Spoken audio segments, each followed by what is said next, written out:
Not an accident or a disaster, but an act of terrorism. Those were the words of the Ukrainian president today after a flight with 298 people on board was apparently shot down over his country. How could this happen? Who was responsible? And why did they do it? ABC's chief global affairs correspondent Martha Raddatz brings us the very latest.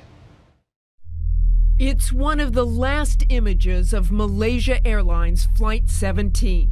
Posted on Facebook by a man believed to be on the plane, he included what turned out to be an eerie premonition. Should it disappear, this is what it looks like. 4 hours into the flight, a burst of flame. This is the moment the plane crashed into eastern Ukraine.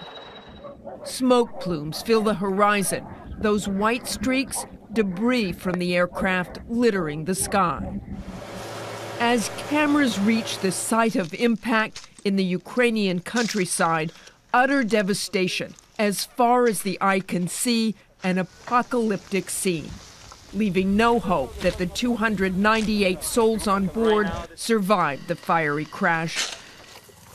But the debris was spread across 10 miles, and in some spots, the pieces of wreckage showed no evidence of fire. It appears like the paint is fresh, but the metal itself has been ripped to shreds. So what this could suggest is that the aircraft broke up in flight.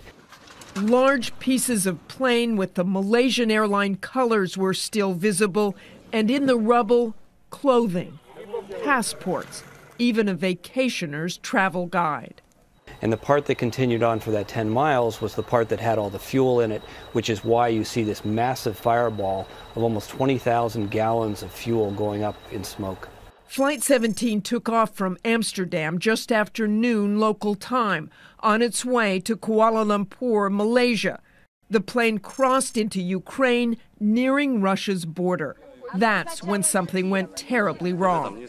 What probably happened was this crew was flying along on autopilot in the middle of the day, thinking everything's fine, when all of a sudden there was a loud explosion, and that was the end of that aircraft and all those lives on board. Tonight, the U.S. believes that explosion was caused by a single surface-to-air missile. Shot down, not an accident, blown out of the sky. They wouldn't have had a chance to outmaneuver it, and once the missile impacted the aircraft, that flight was doomed. It's unclear who fired the missile, but MH17 did fly over a war zone, the region below embroiled in conflict between Russian separatists and the Ukrainian government. It sure is hard to understand why you would route an aircraft over a known combat zone. But the plane's altitude was determined to be safe for commercial air traffic, even though NATO's top commander, American General Philip Breedlove, said recently that Russia has been providing air defense training to the pro-Russian rebels. Why this Malaysian flight did not file to either go left or right and not over the combat zone is still a mystery tonight. On the ground, photographer and ABC News freelance producer John Wendell was one of the first journalists to arrive at the horrific crash scene, narrating the gruesome scene to ABC's George Stephanopoulos. You're at the crash site, John. Tell us what you see. It's a pretty remote country road, and there are rebel fighters here who have secured the area. There's a smoldering pile of wreckage with a kind of a fire coming out of the top of it. I'm trying to head there right now. He was touring the wreckage with Russian separatist leaders, now in control of the region. Who was talking to you there? Sorry, it's a rebel with a weapon. He just pointed out with a flashlight on the ground that there's blood splattered everywhere and pieces of remains. Oh man. There are shining flashlights out into the field now. There are bodies scattered everywhere. They just shined a light on a woman. She's unrecognizable. It's just a lower torso. Since February, pro-Russian separatists have been waging war against the Ukrainian government. They're fighting for Russia and for Russia's cause and trying to create in the eastern area of Ukraine a separate nation that would then join up with Russia the way Crimea broke away from Ukraine and joined up with Russia. A battle fought not only on the ground, but in the skies. Just this week, it's believed Russian separatists shot down 2 Ukrainian military planes. But MH17 was a commercial flight filled with civilians, not a military target. Almost immediately, Ukrainian President Poroshenko unequivocally placed the blame on Russia, which is accused of arming the separatists,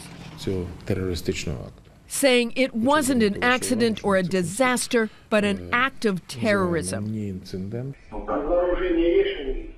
And Ukraine released what they say is an intercepted phone call proving it.